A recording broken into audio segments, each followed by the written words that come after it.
చాలా సంవత్సరాల క్రితం అమెరికా దేశం నుండి ఒకరు ఇండియాకు టూరిస్ట్గా బయలుదేరారు. అంతకుముందు అమెరికా నుండి ఇండియాకు టూరిస్ట్గా వెళ్ళొచ్చిన వారిని కలిసినప్పుడు వాళ్ళు ఏం సలహా ఇచ్చారంటే, ఇండియాలో ట్రైన్లు సాధారణంగా ఆలస్యంగా నడుస్తూ ఉంటాయి కనుక మీరు దాని గురించి నువ్వు ఇబ్బంది పడద్దు, ట్రైన్ ఆలస్యంగా వచ్చిందని నువ్వు ముందుగా తెలిస్తే నువ్వు కంఫర్టబుల్గా ఉంటావు అని చెప్పారనమాట. సరే, ఈ అమెరికన్ యంగ్ లేడీ అనమాట ఈమె ఇండియా చూడడానికి వెళ్ళింది.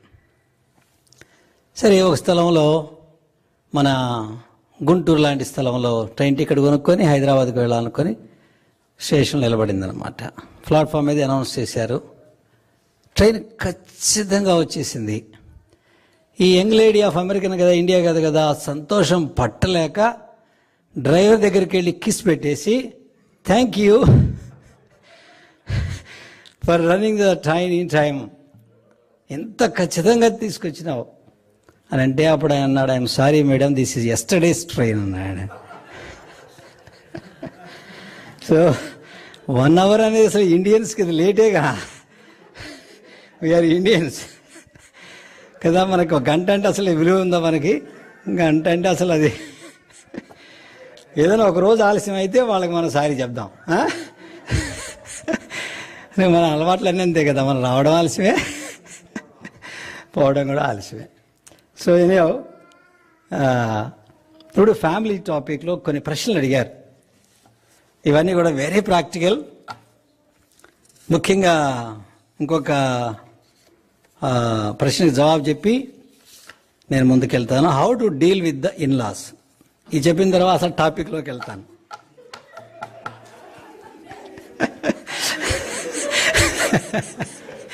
ఎవరైనా పర్లేదు. ఒకరోజు మీలాంటి యవనస్తుడు ఆఫీసులో పనిచేస్తున్నాడు. పనిచేస్తూ ఉంటే ఇంటి దగ్గర నుంచి భార్య ఫోన్ చేసింది, ఏమండి మా అమ్మగారు వస్తున్నారు అని. సరే అన్నాడు. ఇంకా సాయంకాలం 6 గంటలకు రావాల్సిన ఆయన 6 అయింది, 7 అయింది, 8 అయింది, 9 అయింది, రాలా. ఎంత ఆఫీసులో పని ఉంటున్నా కూడా ఇప్పుడులాగా సెల్ ఫోన్లు లేవు అప్పుడు. సరే, ఆఫీస్కి వెళ్ళి, ఆఫీసు మాత్రమే ఉంది, ఆఫీసు ఫోన్ చేస్తే అక్కడ అటెండర్ నుండి ఎప్పుడో వెళ్ళిపోయారమ్మా అయ్యగారు లేరని చెప్పారు. ఎవరో ఫ్రెండ్స్కి ఫోన్ చేశారు, ఎవరు రిప్లై ఇవ్వలా. చివరికి పోలీస్ స్టేషన్కి వెళ్ళి, నా భర్త 6 గంటలకు ఆఫీస్ నుంచి రావాలి, రాలేదు, మరి ఆయన గురించి మీరు వెతకాలి అని చెప్పారు అనమాట. సరే, అప్పుడు వాళ్ళు అడిగారు, సరే అమ్మా, ఒక దినం అయిపోయింది, 2వ దినం కూడా కనపడలా. సరే అమ్మా, ఒకవేళ మీ భర్త మాకు కనిపించాడు అనుకో, మేము ఆయనకి ఏం చెప్పాలి అంటే, మీ అత్తగారు వెళ్ళిపోయారని చెప్పండి చాలా.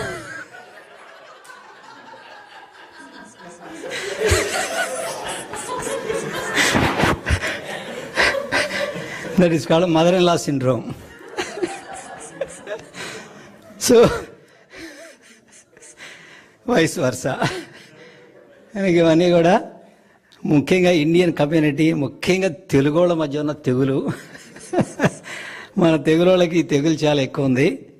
అందుకని క్రిస్టియన్ ఫ్యామిలీస్లో మనం ప్రభువుని నమ్ముకున్నా కూడా మన తెలుగు కల్చర్ మాత్రం మానుకోం. మంచి విషయాలు మానుకుంటాం కానీ ఇలాంటివి మానుకోం. ఇంకా అత్తలు, మామలు, లేకపోతే ఇన్లాసు, ఇలాంటివన్నీ అంటే అర్థమైందంటే వాడిని మనం విడిచిపెట్టమని ఎక్కడా బైబిల్ చెప్పడం లేదు. Honour thy father and ever mother. అది నీ తల్లిని తండ్రిని సన్మానించు. They are honourable guests in your house, either side. అది అర్థమైందా? ఇంకొక కథ చెప్తాను మీకు అర్థం కావడానికి సులభంగా ఉంటాయని చెప్పేస్తాను, మర్చిపోకుండా ఉంటారు మీరు ఎప్పుడు. రోజున ఆఫీస్లో ఉన్న అడిగినా భార్య ఫోన్ చేసింది, ఏమండి మా నాన్నగారు వస్తున్నారండి ఇవాళ. సరే మంచిదే కదా అన్నాడు. మంచిదేంది, అక్కడ పుల్లారెడ్డి స్వీట్ షాప్కి వెళ్ళి 2 కేజీలు స్వీట్లు తీసుకురా కలకండా అంది. అట్లా తీసుకొస్తానులేమ్మా. ఏం తొందరపడుతున్నావేంటి, అక్కడ మాంసం దుకాణానికి వెళ్ళు, మా నాయనకి కైమా అంటే చాలా ఇష్టం, 1 కేజీ కైమా కొట్టించుకొని రా. సరే అమ్మా అట్లే. తొందరపడిపోకండి, మా నాయనకి యాపిల్స్ అంటే చాలా ఇష్టం, అక్కడ పోయి యాపిల్స్ కొనుక్కరండి. ఇదన్నమాట లిస్టు కంటిన్యూ అవుతూ ఉంది. సరే అన్నీ తీసుకొచ్చేసాడు, అయిపోయింది. కొంతకాలం అయిన తర్వాత ఈ అబ్బాయి వాళ్ళ తల్లిదండ్రులు ఉత్తరం రాశారు, అయ్యా మరి మేము సెలవుల్లో పిల్లలు చూడాలనుకుంటున్నాం, మీ దగ్గరకు వస్తామని. ఇంటికి వస్తే ఆ ఉత్తరం కనపడదు మరలా. అందుకని ఆఫీస్కి రాశారన్నమాట పేరెంట్స్.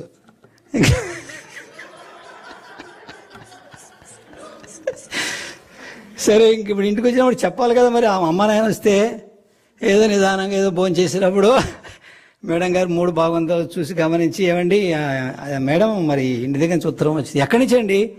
అదే మా అమ్మ నాయన ఉత్తరం రాశారు. ఏమంట? అదే మా అమ్మ నాయన వస్తారు. ఏంటండి వచ్చేది, మీకు ఎట్లా తెలియదండి, ఇది ఎండాకాలంలో హైదరాబాద్లో తాగడానికి నీళ్ళు దొరకవు, మీ అమ్మ నాయన వస్తే ఎట్లా సరిపోతుంది ఇక్కడ, ఇది ఎట్లా కుదిరింది ఎండాకాలంలో, రేపు వర్షాలు కురిసినాక రమ్మను అప్పుడు చూద్దాంలే అని. సరే ఇంటి ఉత్తరం రాస్తాడు, నీళ్లు కరువుగా ఉంది, హైదరాబాద్లో నీళ్లు దొరకడం లేదు కాబట్టి వర్షాకాలంలో రండి. సరే వాళ్ళు మళ్ళీ వర్షాకాలంలో దసరా సెలవులు వద్దాక ఉత్తరం రాస్తారు. మళ్ళీ ఇవేమంటదంటే, ఎట్లా కుదిరిదండి ఈ వర్షాకాలంలో, నువ్వేమో ఇది డబుల్ బెడ్రూమ్ హౌస్ కూడా కాదు, సింగిల్ బెడ్రూమ్ హౌస్, వాళ్ళు వచ్చి వరండాలో పడుకుంటారా, వాళ్ళు ముసలోళ్ళు వాళ్ళ ఇంట్లో పెడితే నేను వరండాలో పడుకోవాలా, ఇదంతా కుదరదండి, తర్వాత రమ్మని చెప్పండి. తర్వాత మళ్ళీ సంక్రాంతి సెలవులు చలికాలం ఉత్తరం రాశారు. అప్పుడు ఉత్తరం రాస్తే, చలికాలం అండి ఇది, హైదరాబాద్లో ఎంత చలి ఉంటుంది, మీకు అసలు జ్ఞానం లేదేంది, ఇప్పుడు ఎట్లా వస్తారు వాళ్ళు అంటే, ఇంకెప్పుడు రాకూడదు ఇంకా, ఏ కాలం లేదు కదా. వాళ్ళ నాన్నగారు వస్తేనేమో జీడిపప్పు మిఠాయి కావాలా, యాపిల్స్ కావాలా, ఇది కావాలా. చూసారా ఎలా ఉన్నాయి కుటుంబాలు. ఈసారి ప్రాక్టికల్ థింగ్స్. సరే ఇంకొక కథ కూడా చెప్తాను మీకు, ఎన్నడూ మర్చిపోవద్దు మీరు. అంకులు మీ కథలను ఎక్కడ నేర్చుకున్నారు అని మీరు అనుకోవచ్చు. యాక్చువల్గా నేను చదివిన ప్రతి కథ కూడా నా ప్రభు జ్ఞాపకం చేస్తాయి. చిన్నప్పుడు నేను ప్రభుని ఎరక్కముందు నానిడేల్ స్టోరీస్, వాటిని ఎలాగైనా మన జీవితానికి అన్వయించుకోవాలో ప్రభు నాకు చూపిస్తూ వచ్చాడు చాలా విషయాలు. అట్లా చదువుకున్నానే. సరే మేము హిందీ క్లాస్కి అటెండ్ అయ్యాము. హిందీ క్లాస్లో ఒక కథ, ఇది ఒక లెసన్. ఆ లెసన్ ఏంటంటే భువనేశ్వరది. భువనేశ్వర్ కదా గుంటూరు అనుకుందాం, ఏదైనా ఒకటే కదా మనకి. సరే ఉత్తరం వచ్చింది ఇంటి దగ్గర నుంచి. సాయంకాలం ఇంటికి వెళ్ళిన తర్వాత ఉత్తరం తీసుకొని మేడం గారికి చెప్తున్నా, మేడం మరి ఇంటి దగ్గర నుంచి ఉత్తరం వచ్చింది. ఏమంటే ఏం ఉత్తరాలు వస్తూనే ఉంటాయిలేండి, ఏముందిలే ఆ విషయాలు. లేదు ఏమంత ఇంపార్టెంటు, అదేనండి అదే మా ఆస్తి పంపకాలు జరుగుతున్నాయి, మా అన్నదమ్ములందరూ ఆస్తి పంచుకుంటున్నారు, నన్ను రమ్మన్నారు అంది. అబ్బా ఇంకా ముఖము 1000 క్యాండిల్ లైట్లు వెలిగిపోయింది అనమాట అమ్మగారికి. సరే భోజనం అయింది. భోజనం అయిన తర్వాత పడకెళ్ళాను. పడకెళ్ళిన తర్వాత కొంచెం దగ్గరగా వచ్చిందనమాట భార్య.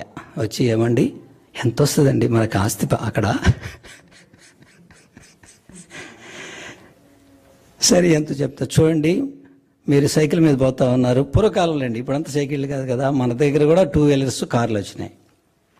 ఆఫీస్ సైకిల్ మీద పోతా ఉన్నారు, ఆ డబ్బులు వస్తే కనీసం మీకు ఒక 2 వీలర్ కొనుక్కోవచ్చు. ఎండాకాలం కదా, మనకి ఇంట్లో ఫ్రిడ్జ్ కూడా లేదు, చాలా కష్టపడుతున్నాం, ఫ్రిడ్జ్ కూడా కొనుక్కుందాం అని. సరే పోయి రండి అని చెప్పి ఏగుజామున లేచి క్యారీర్ కట్టింది అనమాట. ఎక్కడికి? వాళ్ళ ఇంటికి పోతా ఉంటే. అసలు అంతకుముందు ఇంటికి పోనీయదు ఇప్పుడు. సరేనా బస్సు ఎక్కేసి వాళ్ళ గ్రామానికి వచ్చాడు. గ్రామంలో బస్సు దిగ్గానే వాళ్ళ పెద్దన్న బస్ స్టాండ్కి వచ్చేసి రిసీవ్ చేసుకుని ఈ తమ్ముని సూట్ కేసు తనే మోసుకుని వెళ్ళామన్నమాట. వాళ్ళ నాన్నగారు ఎప్పుడో చనిపోయాడు, 3 అన్నదమ్ములు. వాళ్ళ నాన్నగారు ఎప్పుడో చనిపోతే ఈ పెద్దన్నే తమ్ముడిని బాగా చదివించాడు అనమాట. తమ్ముడు చదువుకునే దినాల్లో వాళ్ళ అన్నగారి సూట్ కేసు మోసుకొని పోయేవాళ్ళు, అంత ప్రేమ తమ్ముడు అంటే. ఆ రీతిగా కుటుంబంలో ఇతను ఒక్కడే చదువుకున్నాడు, వాళ్ళిద్దరు వ్యవసాయం చేస్తారు. సరే అయిపోయింది. ఇంటికి వెళ్ళిన తర్వాత వాళ్ళ పెద్దని చెప్పినాడు, మన ఆస్తి పంపకం చేసుకోవాలయ్యా. తీసుకెళ్ళి పొలం చూపించాడు. చూడు ఇక్కడ ఇంత ఉన్నది, ఇక్కడ ఇంత ఉన్నది, ఇక్కడ ఇంత ఉన్నది, నీకు ఇక్కడ ఎంత వస్తుంది, ఇక్కడ ఎంత వస్తుంది, అట్లా. సాయంకాలం ఇంటికి వచ్చేసాడు. ఇంటికి వచ్చిన తర్వాత 2వ వది నుండి, మరిది గారు మీరు ఎక్కడో ఉద్యోగం చేసుకుంటున్నారు కదా, మీకు ఆ పొలం అంతా ఎందుకు, మాకు ఇచ్చేయండి, మేము ఇంత ఇస్తామని ఈ వదిన గారు, 2వ వదిన గారు, పెద్ద వదిన కాదు 2వ వదిన గారు చెప్పారన్నమాట. సరే అయిపోయింది. ఇక మరుసటి ఉదయాన్నే లేచిన తర్వాత ఈ ఉద్యోగస్తుడైనటువంటి సహోదరుడు ఏం చేశాడంటే ఒక ఉత్తరం రాసి సంతకం పెట్టేసి అది కవర్లో పెట్టి వాళ్ళ అన్నగారికి ఇచ్చి ఇంకా బయలుదేరి వచ్చేసాడు. ఆ ఉత్తరంలో ఏం రాశాడంటే, అన్న, తండ్రి లేకపోయినా మీరు నన్ను కష్టపడి చదివించారు, నా కొరకు మీరు ఎంతో ప్రయాసపడ్డారు, కాబట్టి నాకు ఆస్తిలో ఏ భాగం వద్దు, నాకు రావాల్సిన వాటా అంతా నీకే అని చెప్పి తను వీళ్ళనమ్మ రాసేసి పెద్దన్నకి ఇచ్చి వచ్చేసాడు. ఇంకా ఇంటికి వచ్చిన తర్వాత స్టోరీ మీకు చెప్పాలనా? అవసరం లేదు కదా. అది కనుక ఇప్పుడు కుటుంబాల్లో ఈ డబ్బు దగ్గర ఇంకా ప్రాక్టికల్గా చెప్తాను. మా బాబుకు బాధ శ్రీహరికోట అంటే ఎలా ఉంటుందో. శ్రీహరికోటలో ఒక ఉద్యోగస్తుడు, యవనస్తుడైన ఉద్యోగస్తుడు, పెళ్ళయింది. పెళ్ళయిన తర్వాత ఈ అబ్బాయి ఏం చేశాడంటే ఈ అమ్మాయికి చెప్పకుండా వాళ్ళ అమ్మా నాయనకి ఒక మిక్సీ కొనిచ్చాడు. ఆ దినాల్లో మిక్సీ అంటే చాలా ఎక్కువ అండి. మీరు ఏదో అనుకుంటున్నారు ఇప్పుడు. మీకు మాకు పెళ్ళయి 82లో పెళ్ళయితే 86లో మిక్సీ కొనుక్కున్నాం. మిక్సీ కొనడానికి సుళ్ళూరుపేట నుంచి ట్రైన్ ఎక్కి చెన్నైకి వెళ్ళి కొనుక్కొని వచ్చాను. అలా ఉండేది ఆ దినాల్లో. సో మిక్సీ కొనిచ్చాడు. ఏదో తెలిసింది ఈమెకి. నాకు తెలియకుండా ఇద్దరికి ఉద్యోగాలే, మళ్ళీ శ్రీహరికోటలోని ఉద్యోగాలు. నాకు తెలియకుండా మెమ్మోళ్ళకి మిక్సీ కొనిస్తావా అని తగాదా వేసింది. అంతటితో తగాయిస్తే దాంట్లో మనం ఈరోజు దినాన్ని మీకు చెప్పాల్సిన అవసరతే లేదు. ఫ్యాన్కి ఊరేసుకొని చచ్చిపోయింది. ఇచ్చు కాదు, కథలు కాదు నేను చెప్పేది. ఇక్కడ మా తమ్ముడు వీళ్ళకి బాగా తెలిసి ఇలాంటి అక్కడ సంగతులు ఎలా ఉన్నాయో. అంటే కుటుంబంలో మిక్సీ ఖరీదు ఎంత, అత్తమామలు అటైనా ఇటైనా వాళ్ళకి ఏదైనా వస్తువు ఇస్తే దాని ఖరీదు ఎంత, వాళ్ళు ఎంత ప్రేమించారు, ఎంత చదివించారు. రెండు సైడ్లో. ఇప్పుడు మా అత్తగారు కూడా మా దగ్గరే ఉంటుందండి. మా అత్తగారి విషయం కూడా ఆమెకు బాగలేకపోయినా కూడా మేమే చూపిస్తాం. ఎందుకంటే మా బావమరిది కానీ రక్షణ లేదు.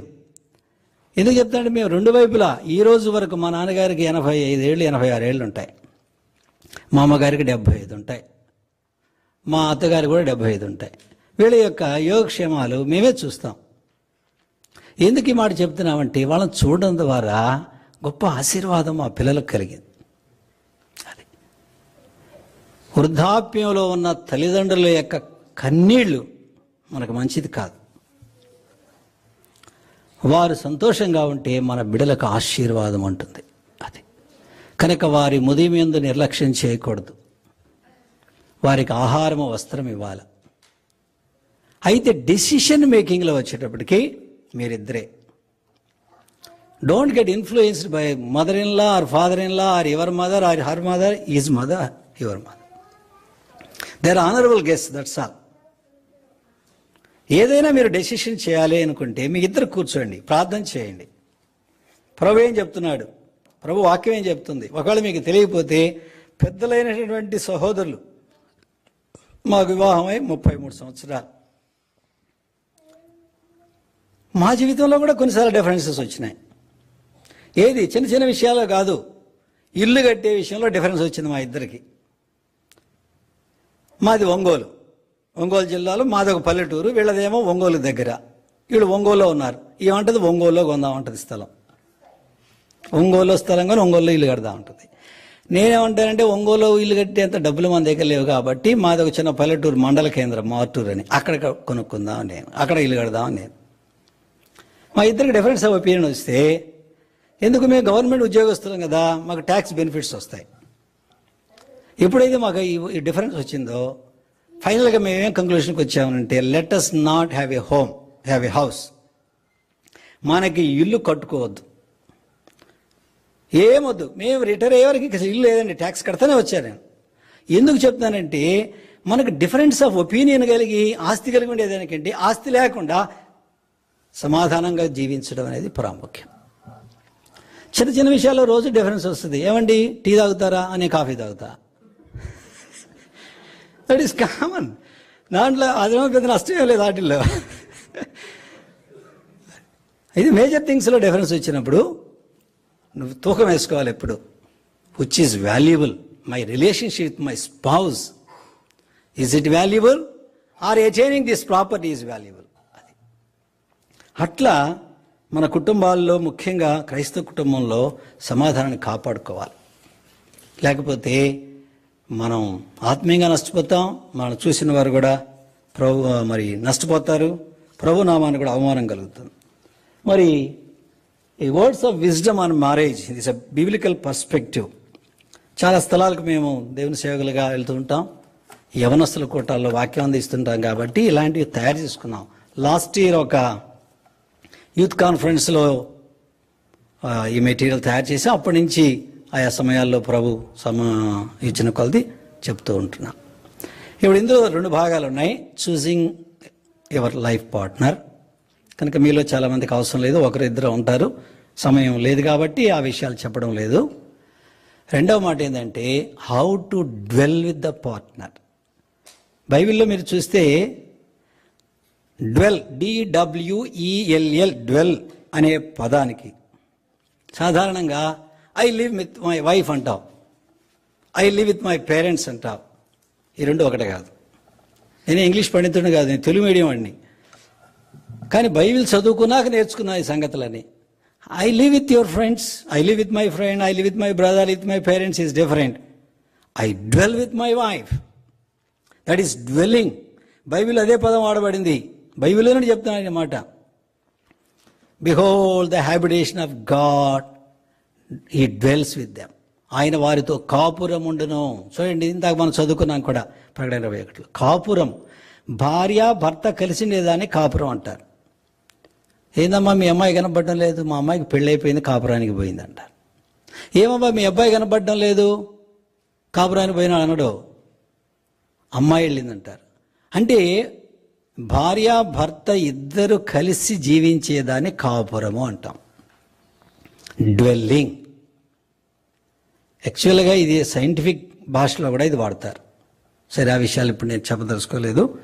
ఇప్పుడు భార్యాభర్తల కాపురం, ఇది ఇద్దరుంటేనే ఇది కాపురం అంటారు, ఒక్కరుండేదాన్ని కాపురం అనరు. ఆ విషయాన్ని ఇప్పుడు మనం నేర్చుకుందాం. నాయన ఇది రెడీనా PPT? Sorry,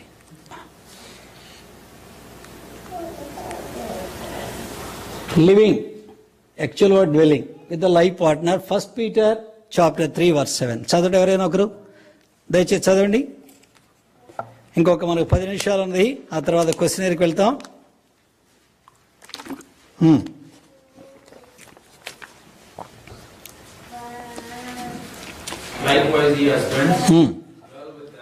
Dwell with them according to knowledge, giving honor unto the wife as unto the weaker vessel. కానీ ఇక్కడ బ్రదర్స్ చేయొద్దండి, అందరూ పెళ్ళైన బ్రదర్స్ అందరూ చేయొద్దండి. ఈ మాట నువ్వు చెప్తా ఉండే అందరూ పలుకుతారు. పలకండి. లైక్ వైజ్ ఈ హస్బెండ్స్, మేమే, మీరు కాదు, బ్రదర్సే పలకాల. ఈ husbands dwell with them according to knowledge, giving honour unto the wife as unto the weaker vessel. ఎన్ని మాటలు ఉపయోగించాడు. ఎవరు రాశారు ఈ మాట? పేతురు. పేతురుకు భార్య ఉన్నది. బైబిల్లో ఉన్నదా మాట? పేతురుకు అత్తగారే కాదు, తర్వాత కూడా పౌలు రాశాడు, కేఫావలే ఉందమ్మా, అత్తగారు ఉన్నారా? పౌలు రాస్తే ఏమన్నాడు? కేఫావలే భార్యను వెంట పెట్టుకొని మేము సేవకు వెళ్ళడానికి మాకు హక్కు లేదా అంటాడు. కానీ కేఫా అంటే పేతురే. పేతురుకు భార్య ఉన్నది. అనుభవంలో నుండి రాశాడు. పౌలు కూడా రాశాడు భార్యాభర్తలకు ఉన్న సంబంధం. ఆయన దైవికమైన ప్రత్యక్షతలో రాశాడు ఆ మాటలు. రెండు పరిశుద్ధాత్మ యొక్క మాటలేనండి. అయితే పేతురు మాటల్లో అనుభవం ఉన్నది. పౌలుకు భార్యతో అనుభవం లేదు, ఆయన పెళ్లి కాలేదు. మరి ఏమని చెప్పినాడు? జ్ఞానము చొప్పున కాపురం చేయడు. జ్ఞానం కావాలి మనకి. కొత్తగా పెళ్ళయింది, ఇది నేను ఒక కార్టూన్ నుంచి చెప్తున్నాను. ఇది మామూలుగా నేను న్యూస్ పేపర్లో కార్టూన్లు చూస్తూ ఉంటాను. ఒక కార్టూన్ అన్నమాట. పెళ్ళైన తర్వాత వంట తయారు చేసింది అనమాట భార్య. వంట తయారు చేసి వడ్డించింది. మరి మనం ఇప్పుడు నేర్చుకున్నా కలిసి తింటాం. పూర్వకాలంలో భర్త తినే వరకు ఏమైనా తినకూడదు కదండి, తప్పుడు, అవన్నీ తప్పుడు బోధలు. దైవికమైన సంగతి ఏంటంటే భార్యాభర్తలు కలిసి తినాలి. సరే, వడ్డించింది, నేను తింటా ఉన్నాడు. ఏమండి వంట ఎలాగ ఉన్నది అని అడిగింది. మా అమ్మలాగా లేదు అన్నాడు. ఇంకంతే. ఏమండి ఇవాళ నుంచి సాధించడం స్టార్ట్ చేశారా? ఈ రోజు నుంచి సాధించలేనా? మొదటి రోజు నుంచేనా? వెంటనే నేను అట్లా కాదే పిచ్చిదానా, మా అమ్మకి అసలు వంటే చేత కాదు, నీ వంట అంత రుచిగా ఉంది అన్నాడు అనమాట. అంటే ఏంటంటే జ్ఞానం కొన్నిసార్లు అది ఏమీ బాగలేకపోయినా బాగున్నదని అనాల.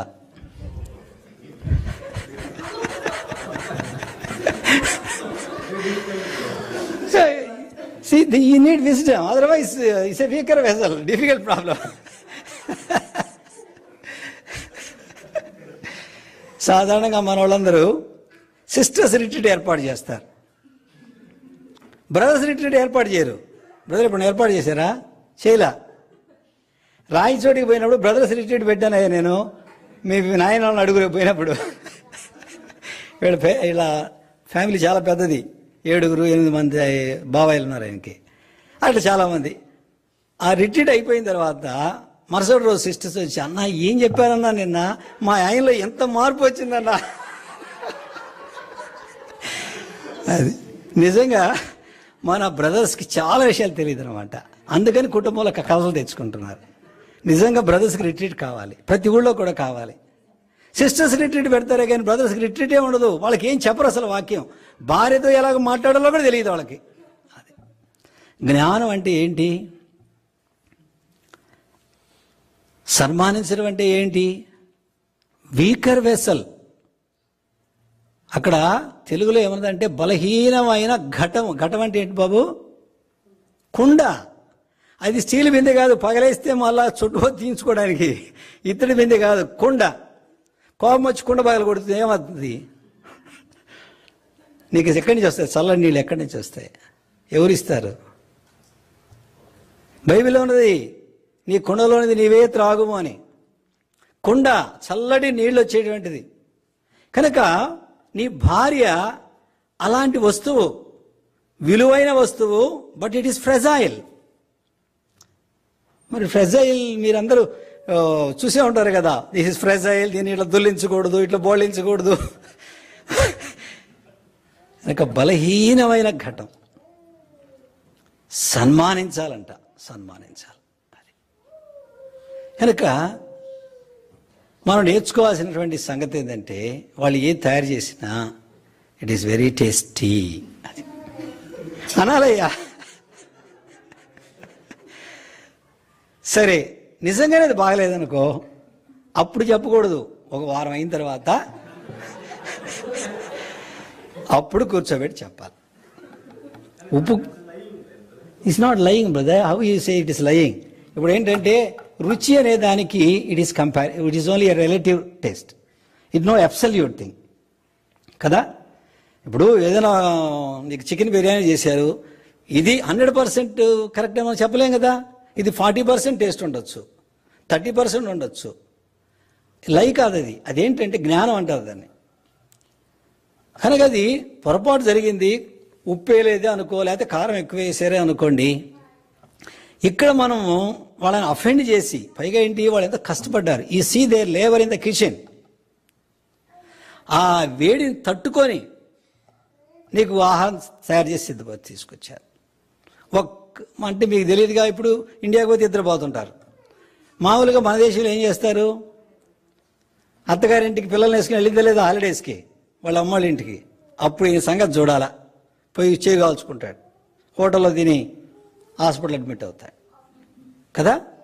కనుక నీడ్ అనేది అంటే అక్కడ ఉన్న అంశం ఏంటంటే బ్రదర్, అబద్ధం కాదది. వాళ్ళు చేసిన పని వెనుకున్నటువంటి ఆ స్కిల్ కానీ లేకపోతే లేబర్ కానీ, ఆ బేరింగ్ ద హీట్ అనేటువంటి దాన్ని మనం అప్రిషియేట్ చేయాలి. అది. సో ఇది బ్రదర్స్ మీటింగ్ అయితే ఇంకా చాలా విషయాలు ఉన్నాయి. ప్రభుత్వం మీద ఎప్పుడైనా వస్తే బ్రదర్స్కి రిట్రీట్ పెడతాం, అప్పుడు చెప్తాను చాలా విషయాలు. మీ కుటుంబంలో అప్పుడు కలత ఉండదు. అంటే కేవలం నేను చెప్పే మాటలు కాదు కానీ దేవుని మాటలు అది.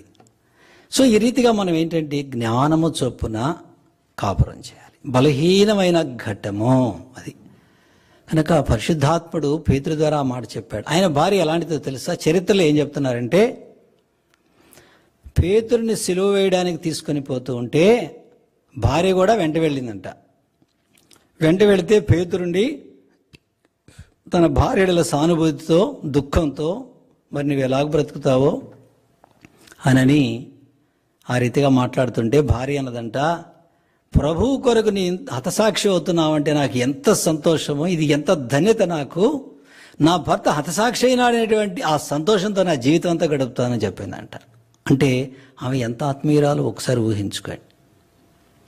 చరిత్రలోనే కాదు, ట్రెడిషన్లోనే కాదు, మీరు ఎక్కడి దాకా వెళ్ళద్దు. ఒరిస్సాలో చెప్పండి, గ్రాహం స్టీన్స్ ఆయన ఇద్దరు పిల్లల్ని చంపినప్పుడు ఆమె ఏమన్నది? ఆమె పేరేం పేరు చెప్పండి?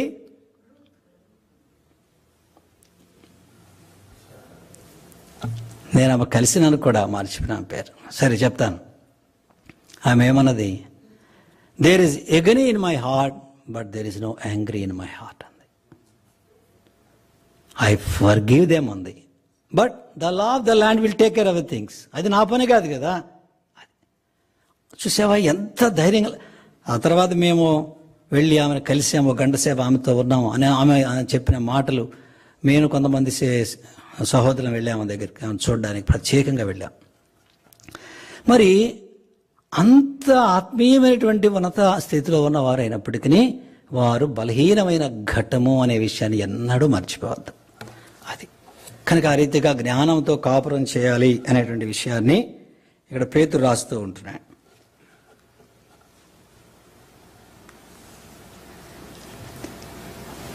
ఇది యాక్చువల్గా ఫ్యామిలీ ఇస్ ఎ ట్రయాంగిల్.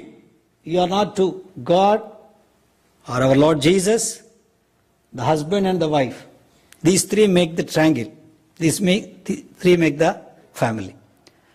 ఇక్కడ మీరందరూ కూడా ఇంజనీరింగ్ స్టూడెంట్స్ నేను అనుకోవడం, మీ అందరూ కూడా ఇప్పుడు చూడండి, ఇంజనీరింగ్ అవసరం లేదు, మనందరం మ్యాథమెటిక్స్ చిన్నప్పుడు నేర్చుకున్నాం. ఈ 3 భుజాలు ఉన్నాయి కదా. భర్త దేవునితో సంబంధం కలిగి ఉన్నాడు, భార్య దేవునితో సంబంధం కలిగి ఉంది, భార్య భర్తలు ఇద్దరు సంబంధం కలిగి ఉంటున్నారు. ఇదంతా కూడా స్ట్రైట్ లైన్ రిలేషన్స్. ఇప్పుడు భర్త దేవునికి సమీపంగా వెళుతున్నాడు, భార్య కూడా దేవునికి సమీపంగా వెళుతుంది. ఇప్పుడు భార్యాభర్తల మధ్య ఉన్న దూరం ఏమవుతుంది? తగ్గుతుంది. అనేక సార్లు ఏం చేస్తారంటే పొరపాటు, భర్త భార్యను సంతోషపెట్టడానికి, భార్య భర్తను సంతోషపెట్టడానికి ప్రయత్నం చేసి దూరం రెపెల్ అవుతూ ఉంటారు. Instead of attracting each other they repel each other. But the secret is, if you live a life that pleases to the Lord, husband lives a life pleases to the Lord, wife also pleases the Lord, then they comes together, closer together. అది రహస్యం. Those who serve the Lord, they serve each other. Aquila Priscilla గురించి ఆ మాట చెప్పబడింది. కానీ జ్ఞాపకం పెట్టుకోండి, భార్యకి ఇష్టమైంది చేయాల్సిందే, భర్తకి ఇష్టమైంది కూడా చేయాల్సిందే. అంటే ఇష్టం అంటే ఏంటి? ఏదో బర్త్డేనో లేకపోతే యానివర్సరీనో ఇంకోటి ఇలాంటప్పుడు. అయితే ప్రభువును మనం సంతోషపెట్టే వారంగా ఉన్నప్పుడు, ప్రభువుకు దగ్గర అవుతున్నప్పుడు మనం ఒకరికొకరు దగ్గర అవుతాం. ఇది రహస్యం. ఇంకా మీరు దాని గురించి ధ్యానం చేయొచ్చు, ముందుకెళ్తాం. మీరు 3-legged రేస్ చూసారా? స్కూల్లో ఎప్పుడైనా ఆడారయ్యా? 3-legged race. కనుక భార్యాభర్తలకు ఉన్నటువంటి జీవితం ఏంటంటే 3-legged రేస్. కాలు కట్టేశారు. మీకు తెలుసో లేదో, హిందూ మ్యారేజ్ చూసారు ఎవరన్నా మీరు? పెళ్ళైన తర్వాత ఏం చేస్తారమ్మా? కాలు దొక్కిస్తారు ఏమా? ఈమె చీర కొంగు, ఆయన పైనుండి పంచి కొంగు 2 ముడేస్తారు. అంటే అర్థం ఏంటి? ఈయన ఇష్టం వచ్చాడు ఈయన పరిగెత్తడానికి లేదు, ఆమె ఇష్టం వచ్చాడు ఆమె పరిగెత్తడానికి లేదు. క్రిస్టియన్ మ్యారేజ్లో ఏం చేస్తాం? పెళ్ళైన తర్వాత ఇద్దరిని చేయబట్టుకొని నడిపిస్తాం. అది. సో ఇప్పుడు పెళ్ళైన తర్వాత నీ అంతటా నువ్వు వెళ్ళడానికి లేదు. భార్య బలహీనరాలైనా సరే నువ్వు ఆయన వెంట పెట్టుకొని వెళ్ళాల్సిందే. భర్త స్పిరిచువల్ ప్రోగ్రెస్లో ఉన్నా సరే బలహీనరాలైన భార్యను వెంట పెట్టుకొని రావాల్సిందే. భార్య ఆత్మీయంగా బలవంతురాలైనా సరే భర్తను వెంట పెట్టుకొని వెళ్ళాల్సిందే. It's a 3-legged race.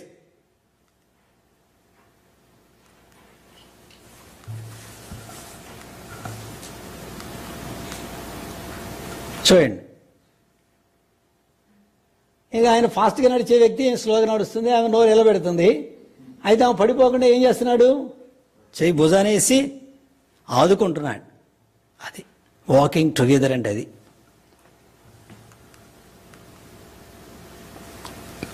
see they are riding the cycle together.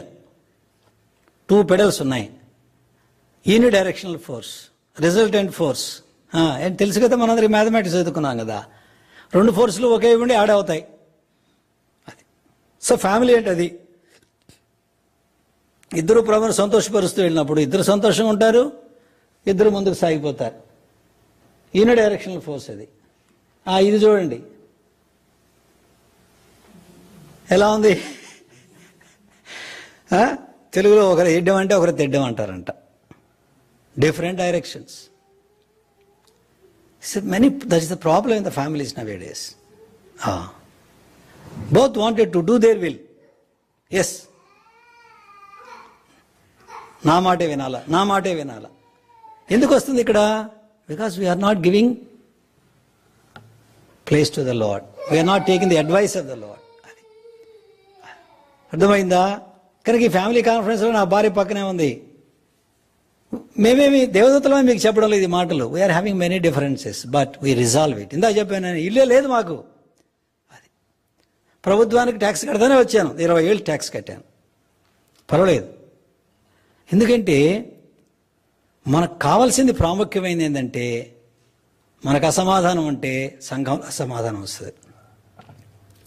సంఘం అంటే ఏంటి? కొన్ని ఫ్యామిలీస్ కలిసి వచ్చినాయి. So family is the unit of the local church. మనందరికీ తెలుసు కదా, శరీరంలో ఏంటండి యూనిట్? బయాలజీ వాళ్ళు cell, C E L L, cell. More number of cell added, it's a body. అంటే చర్చ్ అంటే ఏంటి? Families coming together. ఒక కుటుంబంలో సమాధానం లేదంటే అందరికీ ఎఫెక్ట్ వస్తుంది. అది మీరు అనుకుంటున్నారు మీ వరకే అనుకొని కాదు, ఇండైరెక్ట్గా అంతర్లీనంగా చర్చిలో అసమాధానం వచ్చేస్తాం. కనుక మనం ఇప్పుడు కూడా మన కొరకు లేము, మన కుటుంబం మన కొరకు లేదు, మనం అందరం కూడా ప్రభు కొరకున్నాం. ఇది ఆపోజిట్ ఫోర్సెస్ అనమాట. నౌ యు సీ, నీ పనేనమ్మా పిల్లల్ని చూసుకోవడం. సో నా అనుభవంలో చాలాసార్లు నేర్చుకున్నాను. భారం అంతా ఆమె వేసేసి నేను సేవకు వెళ్ళేవాడిని. తర్వాత సంవత్సరాల్లో నాకు బుద్ధి వచ్చింది, ఎంత పొరపాటు చేస్తున్నాను నేను. How I'm troubling her or overloading her. అది సేవ జరిగిన మాట నిజమే, కానీ షీ వాజ్ ఓవర్లోడెడ్ అనమాట. అట్లా అయితే ఇప్పుడు చూడు, షేరింగ్. మరి ఇలాంటి సైకిళ్ళు మన దగ్గర లేవు, కానీ ఇప్పుడు మనందరం కార్లు వచ్చేసినాయి కదా.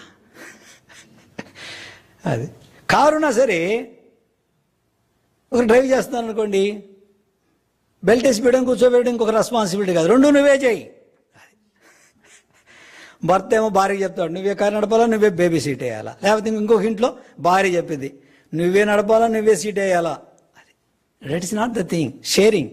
See how they are bringing up the children together. మన ఇద్దరి మధ్య డిఫరెన్స్ వస్తే పిల్లలు మనల్ని ఆడుకుంటారు. అది మరి ఒక ఇంట్లో భార్యకేమో పిల్లల్ని డాక్టర్ చేయాలని, భర్తకేమో ఇంజనీర్ చేయాలని. రే మీ అమ్మకి ఏం తెలియదురా, ఇంజనీర్ అమెరికా పోవచ్చు అని చెప్పాడు అనమాట.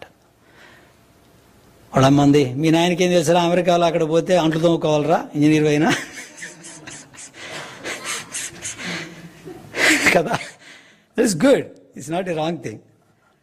ఇండియాలో నువ్వు డాక్టర్ అయితేరా, పని మనిషిని పెట్టుకుంటే మొత్తం చేసేస్తుంది, నువ్వు డాక్టర్. వీడు ఎట్లా యాక్ట్ చేస్తాడు? అవును మమ్మీ నేను డాక్టర్నే అవుతా, అవును డాడీ నేను ఇంజనీర్నే అవుతా. సరే, వీళ్ళిద్దరు కలిసి ఏం చేశారంటే వానికి ఎంబైపీసీ గ్రూప్ ఇప్పించారు. సెంట్రల్ స్కూల్లో మనకు ఉంది కదా సెన్నీలో, అన్ని స్కూల్స్లో ఉంటుంది ఎంబైపీసీ. కనుక ఇప్పుడు వీడు మ్యాథమెటిక్స్, బయాలజీ 2కి పోవచ్చు ఎటైనా. సరే, వాళ్ళ అమ్మ దగ్గరికి వచ్చిన, మమ్మీ నేను ఊరికి ఏదో మ్యాథ్స్ తీసుకున్నానే కానీ అసలు మ్యాథ్స్ చదవను, అంత బయాలజీ చదువుతాను మమ్మీ అంటాడు. వాళ్ళ డాడీ దగ్గరికి వచ్చి, డాడీ నేను ఏదో బయాలజీ తీసుకున్నాను, అసలు బయాలజీ చదవను, అంతా మ్యాథమెటిక్స్ చదువుతాను. రిజల్ట్స్ వచ్చేవాడికి 2 తప్పాడు. మ్యాథ్స్లో పోయింది, బయాలజీలో పోయింది. చూసావా? కనుక మన పిల్లల భవిష్యత్తు విషయంలో you should not have a difference of opinion. పొరపాటు చేయకండి. మా పెద్ద బాబు 10th క్లాస్ అయిపోయింది, తనకు మ్యాథ్స్లో సైన్స్లో సమానంగా వచ్చింది. మా దగ్గర కల్చర్ ఏంటంటే ఐఐటి సీటు, ఇంజనీరు, శ్రీహరికోటలో ఉద్యోగస్తులు అంటే ఉద్యోగం చేసే వాళ్ళకి 2 కోరికలు ఉంటాయండి. అబ్బాయి అయితే అమెరికాలో ఉద్యోగం, అమ్మాయి అయితే అమెరికా అల్లుడు. చాలామంది ఉన్నారు, వాళ్ళ స్కూల్ స్టూడెంట్స్ ఎంతోమంది ఉన్నారు ఇక్కడ. మా పిల్లలు కూడా ఆ స్కూలే చదివారు. అట్లా ఆ కోరిక ఉంటుంది అన్నమాట. సరే, ఇప్పుడు 2 పోయా. కనుక ఏంటంటే మా పాప 10th క్లాస్ అయినప్పుడు మేమేం చేసామంటే మేమిద్దరం కలిసి ప్రార్థన చేశాం. ఎంపీసీ చదివించాలా, బైపీసీ చదివించాలా అని. మా పాపకు కూడా చెప్పాం, నువ్వు కూడా ప్రార్థన చేసుకో, దేవుడు నిన్ను ఏం చదవమంటున్నాడు. మా కోరికలు నీ మీద రుద్దడం మాకు ఇష్టం లేదని. అయితే నా హృదయంలో మాత్రం నాకేం కోరిక ఉండేదంటే డాక్టర్ కావాలని కోరిక ఉండేది. ఎందుకంటే there are 3 best professions in the world. Preacher of the word of God, number 1. Number 2 teacher, number 3 doctor, not engineers. ఇవి బెస్ట్ ప్రొఫెషన్స్ అండి. They directly serve the humanity. మనం అందరం కూడా ఇండైరెక్ట్గా సర్వ్ చేస్తాం, ఇది ఇంజనీర్స్ అయినా ఇంకెవరైనా సరే. అది డాక్టర్స్ అంటే నర్సెస్ కూడా అండి, they are directly serve the people, they give relief to the patient. అట్లా సరే, మేము ప్రార్థన చేశాం. మేమిద్దరం కలిసి ఒక భాగం చదువుకున్నాము, మా బాబు సపరేట్గా చదువుకుంది. మేము మత్తయి సువార్త చదివినప్పుడు కన్ను, చెవి దాని గురించి ప్రభు మాట్లాడుతూ వచ్చాడు 5వ అధ్యాయంలో. నీ కన్ను అభ్యంతరపరిస్తే, నీ చెయ్యి అభ్యంతరపరిస్తే ఆ మాటలు. సరే, ఈ పాప ప్రత్యేకంగా చదువుకుంటే తను లూకా సువార్త చదువుకుందంట. లూక్ ద ఫిజీషియన్ అనేటువంటి మాట వచ్చింది. సరే, అప్పుడు మాకిద్దరికి మేము చదివే భాగం ఆ బిడ్డకి తెలియదు.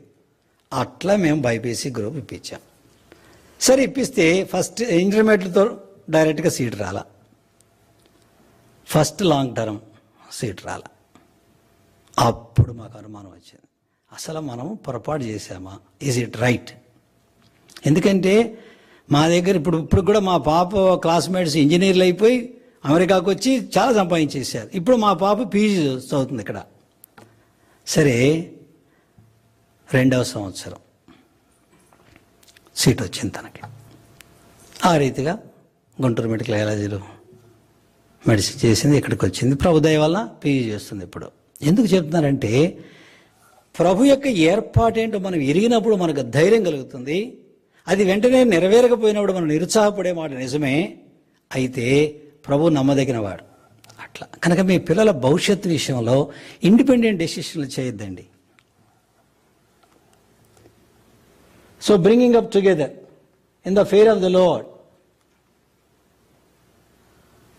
చూడండి, మీరు సంపాదించే డాలర్లతో మీరు ఇల్లు కొనుక్కోవచ్చు, ఇల్లు కట్టించుకోవచ్చు. Hands builds a house, is a physical structure, a safe place from rain or heat or cold. That is, you can achieve through money. But hearts built a home. House and home is different. Meeku baga telusu. Hearts, both hearts, wife's heart and husband heart, they knit together, the family is built up. See, the family is built up. That is called family. That is home. That is not a house.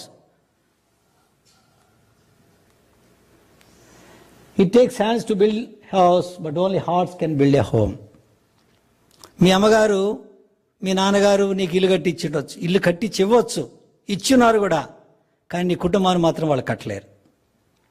It is the Lord who builds our family, provided when our hearts knit together. So ఫ్యామిలీలో walking together, working together, winning together. మీలో ఎంతమంది tennis ఆడతారండి? Very good. Singles ఆడతారా, doubles ఆడతారా? Singles. Doubles ఆడి గెలవడం అనేది చాలా గొప్ప సంగతి. ఇప్పుడు మీరు ఆడేంటి టెన్నిస్ డబుల్ గేమ్, ఇద్దరు ఉన్నారు ప్లేయర్స్, గుర్తుపెట్టుకోండి. చాలామంది సింగిల్గా they are very skilful, they are winning. మీకు తెలుసు ఈ టెన్నిస్ ప్లేయర్స్ చాలామంది ఉన్నారు కానీ వాళ్ళ పేరు నాకు సరిగ్గా తెలియదు. సింగిల్గా వాళ్ళు వింబుల్డన్ 10 సార్లు గెలిచి ఉండొచ్చు, డబుల్స్లోకి వెళ్ళేటికి వాళ్ళు గెలవలేరు. అంటే వాళ్ళకి ఏం తెలుసు? వాడంతలో వాడు పని చేయగలడే కానీ మరొకరి యొక్క సహాయంతో చేయలేదు. కనుక ఇప్పుడు ఫ్యామిలీ అనేది వైఫ్ అండ్ హస్బెండ్ కలిసి ఆడేటువంటి డబుల్స్. అది కలిసి ఆడితేనే ప్రత్యర్థిని మనం జయిస్తాం. ఇది రహస్యం. దీనికి ఏం కావాలి? ఎంతో కోఆపరేషన్ కావాలి, అండర్స్టాండింగ్ కావాలి. అండర్స్టాండింగ్ మీ అందరికి క్రికెట్ బాగా తెలుసు కదా. అండర్స్టాండింగ్ లేక పరిగెడితే ఏమవుతారు? రన్అవుట్లు. మనం చూడటంలా వరల్డ్ కప్లో రన్అవుట్లు చేశారు మనోళ్ళు, గొప్పవాళ్ళు. టెండూల్కర్ వెనక బొమ్మించాడు ఒక ఆయన. ఇంకా మనందరికీ ఇంకా చచ్చిపోయినంతగా కింద డేలా పడిపోయారు కదా. అట్లా నో అండర్స్టాండింగ్. ఫ్యామిలీ కూడా అంతే. కనుక మనము walking together, working together and winning together, and we see together reading the word, together praying together. So a family that prays together stays together. So మనం చాలా బ్రీఫ్గా కొన్ని విషయాలు ధ్యానం చేసాం. ప్రభు స్తోత్రము.